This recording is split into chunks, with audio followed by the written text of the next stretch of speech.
بسم اللہ الرحمن الرحیم۔ لاکھوں کروڑوں درود نبی پاک صلی اللہ علیہ وآلہ وسلم کی ذات پر اور ان کی آل اولاد پر۔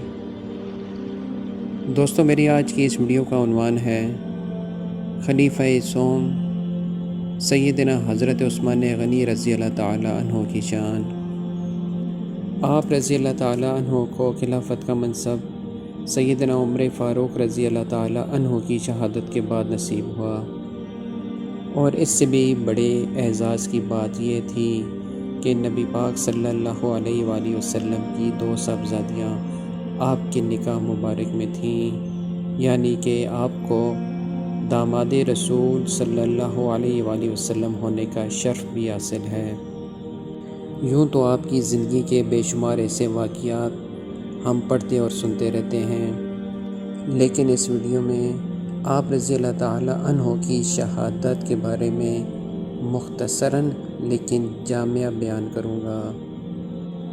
جب آپ کے دشمنوں نے آپ کے اوپر حملے کا منصوبہ بنایا تو مختلف اطراف سے لوگ یعنی کوفہ، بصرہ اور مصر سے 1,000 کا لشکر لے کر مدینہ منورہ کی طرف روانہ ہوئے۔ جب وہ لوگ یہاں پہنچے تو حضرت علی رضی اللہ تعالیٰ عنہ اور سیدہ عائشہ صدیقہ رضی اللہ تعالیٰ عنہ سے ملے اور کہا کہ ہمیں پتہ چلا ہے کہ عثمان غنی رضی اللہ تعالیٰ عنہ پر اقربا پروری کا الزام ہے، کیا یہ سچ ہے؟ تو جواب میں سیدنا علی مرتضیٰ رضی اللہ تعالیٰ عنہ نے کہا، نہیں، ایسی کوئی بات بھی نہیں، اور کچھ دیر وہ باتیں کر کے واپس چل دیے۔ اس کے 3 دن کی مسافت کے بعد وہ دوبارہ واپس آ گئے۔ حضرت علی رضی اللہ تعالیٰ عنہ ان کے ارادوں سے اچھی طرح واقف تھے، اس لیے انہوں نے حضرت امام حسن، حضرت امام حسین اور عبداللہ بن زبیر رضی اللہ تعالیٰ عنہ کو حضرت عثمان غنی رضی اللہ تعالیٰ عنہ کی حفاظت پر مأمور کیا ہوا تھا، لیکن اس دفعہ جب وہ آئے تو ان کا یہی مطالبہ تھا کہ حضرت عثمان غنی رضی اللہ عنہ خلافت چھوڑ دیں، جس پر حضرت عثمان غنی رضی اللہ تعالیٰ عنہ نے صاف انکار کر دیا۔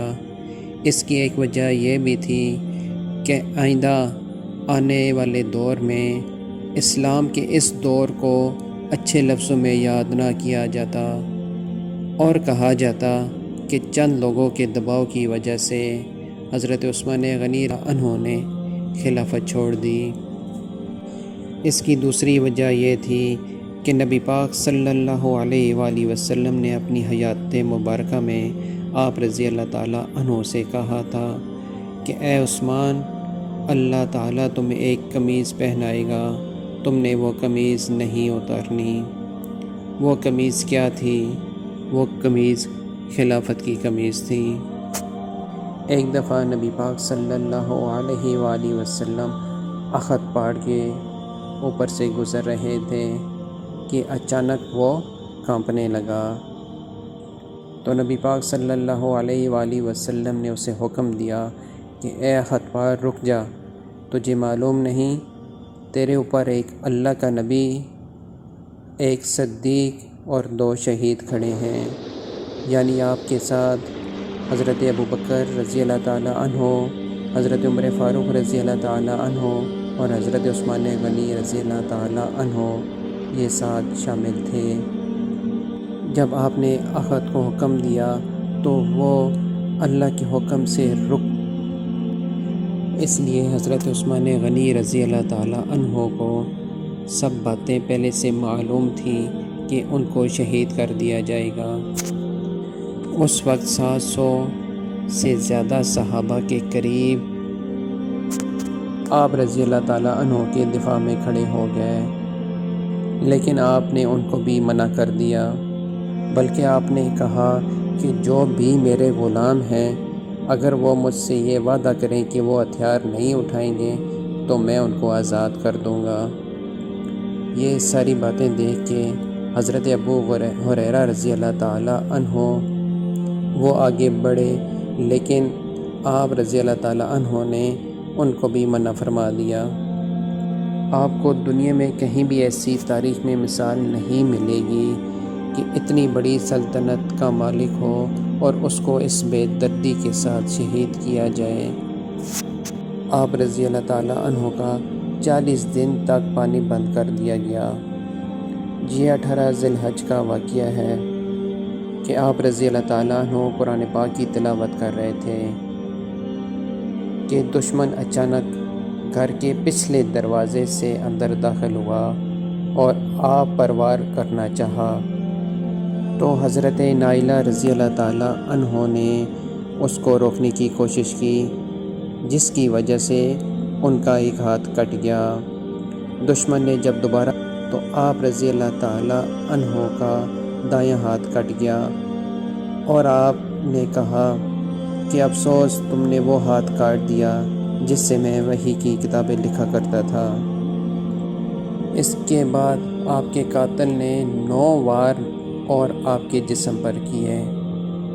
آپ کا خون مبارک قرآن پاک کی اس آیت پر گرا، فَسَيَكْفِيكَهُمُ اللَّهُ وَهُوَ السَّمِيعُ الْعَلِيمُ قَالُوا إِنَّا لِلَّهِ وَإِنَّا إِلَيْهِ رَاجِعُونَ۔ اس طرح آپ نے جام شہادت نوش کیا۔